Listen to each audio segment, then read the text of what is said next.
बाढ़ और भूस्खलन के चलते देश के कुछ राज्यों में हाहाकार की स्थिति बनी हुई है। हिमाचल प्रदेश है, जम्मू कश्मीर है, पंजाब है, उत्तराखंड जैसे राज्यों में तबाही का मंजर है। तो वहीं देखिए, chief justice of India B R. Gavai ने स्वतः संज्ञान लिया है इस मामले पर। उन्होंने केंद्र और इन राज्यों के बाढ़ प्रबंधन को जमकर फटकार लगाई है। जस्टिस गवई ने सख्त टिप्पणी करते हुए कहा कि लगता है कि पेड़ों की अवैध कटाई की वजह से ऐसी आपदा आई है। यानी जस्टिस गवई ने देश में बाढ़ भूस्खलन से त्रस्त आम जनता की पीड़ा को न सिर्फ महसूस किया है बल्कि इसकी वजहों को लेकर भी वो चिंतित दिखे हैं। यानी अदालत के बाहर भी सीजीआई को लोगों की चिंता होती है और हर समस्या को दूर करने की दिशा में बिल्कुल जमीनी उपायों पर जोर देने के लिए उन्होंने कहा है। दरअसल चीफ जस्टिस गवई इससे पहले भी कई मामलों में रूढ़िवादी अदालती फैसले से अलग विशुद्ध इंसाफ के लिए चर्चा में रहे हैं। तो एक बार फिर से उनकी ऐसी ही भूमिका सामने आई। ये रिपोर्ट देखिए।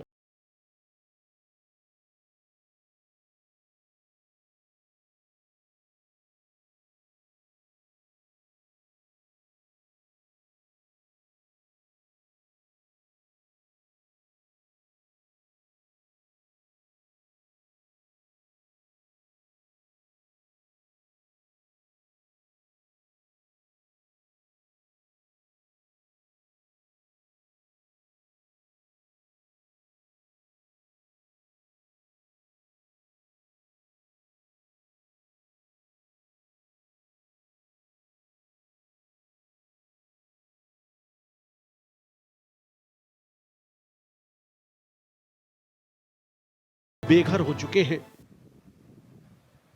देश के कुछ राज्यों में ऐसे हालात देखते हुए सुप्रीम कोर्ट ने स्वतः संज्ञान लिया है। पंजाब से लेकर जम्मू कश्मीर समेत कई राज्यों में लैंडस्लाइड और बाढ़ के हालात को देखते हुए सुप्रीम कोर्ट ने इस मामले में केंद्र सरकार और एनडीएमए यानी राष्ट्रीय आपदा प्रबंधन प्राधिकरण और अन्य को नोटिस जारी किया है। बाढ़ भूस्खलन को लेकर chief justice of India B R. Gavai ने बेहद सख्त टिप्पणी की है। उन्होंने राज्यों को फटकार लगाते हुए कहा कि पेड़ों की अवैध कटाई के कारण ये आपदाएं आई हैं। बाढ़ और भूस्खलन पर सुप्रीम कोर्ट ने सख्त टिप्पणी करते हुए केंद्र सरकार और एनडीएमए को नोटिस जारी किया है। इस मामले में 4 राज्यों को भी नोटिस जारी किया गया है। हिमाचल प्रदेश, जम्मू कश्मीर, उत्तराखंड, पंजाब सरकार को नोटिस दिया गया है। सुप्रीम कोर्ट ने कहा कि इन राज्यों में पेड़ों की अवैध कटाई के कारण आपदाएं आई हैं। 2 सप्ताह के अंदर इस पूरे मामले पर जवाब मांगा गया है। बाढ़ बारिश के चलते उत्तराखंड, हिमाचल, पंजाब और जम्मू कश्मीर में लगातार आ रही आपदाओं को लेकर सुप्रीम कोर्ट ने स्वतः संज्ञान लिया है। कोर्ट ने इन चारों राज्यों को नोटिस जारी कर 3 सप्ताह में जवाब देने को कहा है। इस मामले पर सीजीआई गवई ने विकास और पर्यावरण के बीच संतुलन बनाए रखने पर जोर दिया। दरअसल जस्टिस गवई ने जो टिप्पणी की है वो बताता है कि उन्होंने बाढ़ से तबाह हुए आम लोगों का दर्द महसूस किया है और आम लोगों के साथ ही देश के पर्यावरण की भी चिंता उन्हें सता रही है, क्योंकि उनकी इस टिप्पणी में आपदा के पीछे छिपी वजहों पर उनका मंथन और व्यावहारिक ज्ञान साफ दिखता है। विकराल बाढ़ और भयानक भूस्खलन की आ रही लगातार तस्वीरों ने उन्हें आम लोगों की तरह ही झकझोर दिया है। सीजीआई गवई ने कहा, हमने उत्तराखंड, हिमाचल प्रदेश और पंजाब में अभूतपूर्व भूस्खलन और बाढ़ देखी है। मीडिया में आई खबरों से पता चला कि बाढ़ में भारी मात्रा में लकड़ी बहकर आई। पहली नजर में ऐसा प्रतीत होता है कि पेड़ों की अवैध कटाई हुई है, इसलिए प्रतिवादियों को नोटिस जारी करें। इसके साथ ही सीजीआई बी.आर. गवई और जस्टिस के विनोद चंद्रन की पीठ ने केंद्रीय पर्यावरण, वन और जलवायु परिवर्तन मंत्रालय को भी नोटिस जारी किए हैं। ये पीठ उस याचिका पर सुनवाई कर रही है जिसमें आरोप लगाया गया है कि पेड़ों की अवैध कटाई ऐसी आपदाओं का एक प्रमुख कारण है। याचिका में केंद्र और अन्य को प्रभावित नागरिकों के लिए आपातकालीन राहत, बचाव, सुरक्षा, प्राथमिक मेडिकल सुनिश्चित करने के निर्देश देने के भी अनुरोध किए गए हैं। इस बेंच ने अनामिका राणा के दायर याचिका को 2 सप्ताह बाद सुनवाई के लिए सूचीबद्ध किया है और सॉलिसिटर जनरल तुषार मेहता से इस पर सुधारात्मक उपाय सुनिश्चित करने को कहा है। Chief justice B R. गवई ने कहा, कृपया इस पर ध्यान दें, ये एक गंभीर मुद्दा प्रतीत होता है। बड़ी संख्या में लकड़ी के लट्ठे इधर उधर गिरे हुए दिखाई दे रहे हैं। यह पेड़ों की अवैध कटाई को दर्शाता है। हमने पंजाब की तस्वीरें देखी हैं, पूरे खेत और फसलें जलमग्न हैं। विकास और राहत उपायों के बीच संतुलन बनाना होगा। इस पर सॉलिसिटर जनरल तुषार मेहता ने कहा, हमने प्रकृति के साथ इतनी छेड़छाड़ की कि अब प्रकृति हमें सबक सिखा रही है। मैं आज ही पर्यावरण मंत्रालय के सचिव से बात करूंगा और वे राज्यों के मुख्य सचिवों से बात करेंगे। ऐसी स्थितियां पैदा होने नहीं दी जा सकती। दरअसल जम्मू कश्मीर और उत्तराखंड में बादल फटने से और भूस्खलन से हुई तबाही की तस्वीरें किसी का भी कलेजा खपा दे, मगर आम लोगों पर ऐसे मामलों पर कोर्ट की टिप्पणी बेहद कम सामने आती है, क्योंकि अदालतों के सामने पहले से ही लाखों पेंडिंग केस पड़े हैं। ज्यादातर दीवानी यानी सिविल, फौजदारी यानी क्राइम और आर्थिक झगड़ों लफड़ों के मामलों से पटी पड़ी अदालतें और इनके बोझ निपटाने में लगे मीलॉट को इतनी फुर्सत नहीं होती कि वो इससे इतर आम लोगों के इंटरेस्ट के मुद्दों पर या उनकी पीड़ा पर ध्यान दे सकें। लेकिन सीजेआई जस्टिस बीआर गवई ऐसे मामलों पर लीक से हटकर आम लोगों के दुख दर्द को साझा महसूस करते हुए न सिर्फ दिखते हैं, बल्कि इसकी गहराई में जाकर इंसाफ हो इसकी तस्दीक भी करते हैं। भारत के इतिहास में कई ऐसे न्यायाधीश हुए जिन्होंने अपने कर्तव्य को सर्वोच्च मानकर उसे निभाया। वहीं वर्तमान में भारत के सर्वोच्च न्यायालय के मुख्य न्यायाधीश भूषण रामकृष्ण गवई ने अपने फैसलों और निजी जीवन से देश को इंसाफ की डगर दिखाई है। महाराष्ट्र के अमरावती में झुग्गी बस्ती वाले इलाके में जन्म लेकर देश के चीफ जस्टिस बनने तक बीआर गवई का जीवन भारतीयों के लिए प्रेरणा स्रोत है। जस्टिस बीआर गवई ने 14 मई 2025 को भारत के 52वें चीफ जस्टिस के रूप में शपथ ली। इससे पहले वो 2019 में सुप्रीम कोर्ट के जज बने थे। सीजेआई जस्टिस गवई ने अब तक कई ऐतिहासिक फैसले दिए हैं जो न्याय व्यवस्था में मील के पत्थर साबित हुए।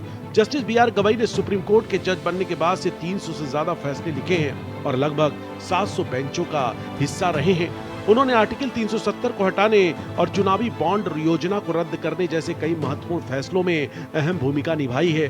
अनुसूचित जातियों के भीतर उप श्रेणियों पर भी सुनाया फैसला, बुलडोजर न्याय पर निष्पक्षता पर जोर दिया। दरअसल सीजेआई जस्टिस गवई ये तय करते हैं कि किसी के भी साथ नाइंसाफी न हो। इस मामले में वो रूढ़िवादी किताबी न्याय से कहीं बहुत आगे जाकर व्यावहारिक फैसले लेने के लिए जाने जाते रहे हैं। इसके कई उदाहरण पहले भी सामने आ चुके हैं। जस्टिस गवई की अध्यक्षता वाली बेंच ने ही इलाहाबाद हाई कोर्ट की उस टिप्पणी पर रोक लगा दी थी जिसमें कहा गया था कि किसी महिला के प्राइवेट पार्ट को पकड़ना और उसके पायजामे का नाड़ा खींचना रेप की कोशिश नहीं मानी जाएगी। जस्टिस गवई ने कहा था ये पूरी तरह से असंवेदनशील और अमानवीय नजरिए को दर्शाता है। इसी तरह मुंबई के तलाक के केस में 12 करोड़ की एलिमनी मांगने वाली महिला से सीजेआई गवई ने कहा था आप खुद क्यों नहीं कमाती। मुंबई के एक हाई प्रोफाइल तलाक के मामले में जस्टिस गवई ने जब अत्यधिक गुजारा भत्ता की मांग सुनी तो हैरान रह गए। महिला की शादी को सिर्फ 18 महीने हुए थे और तलाक के बदले उसे 18 करोड़ रुपए चाहिए थे। साथ ही मुंबई में एक घर और एक BMW कार की भी मांग की थी। सीजेआई गवई ने महिला को आत्मनिर्भर बनने की नसीहत दी। कहा शादी तो सिर्फ 18 महीने चली और आप हर महीने के लिए 1-1 करोड़ मांग रही हैं, ऊपर से एक BMW भी। आप बेंगलुरु और हैदराबाद जैसे शहरों में आसानी से नौकरी कर सकती हैं। आप इतनी पढ़ी लिखी हैं, आपको खुद से मांगना नहीं चाहिए बल्कि खुद कमाकर जीवन जीना चाहिए। हाल में मनीष सिसोदिया केस में भी उन्होंने टिप्पणी की थी। कहा था बेल अधिकार है, जेल अपवाद। टोल वसूली को लेकर चली एक सुनवाई में उन्होंने कहा कि नेशनल हाईवे की उस 65 किलोमीटर की रोड के लिए लोग टोल क्यों देंगे जब उन्हें वहां 12 घंटे लंबे ट्रैफिक में फंसना।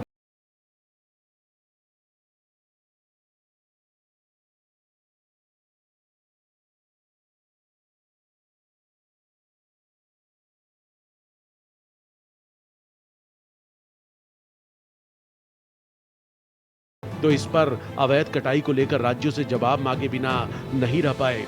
देश के कुछ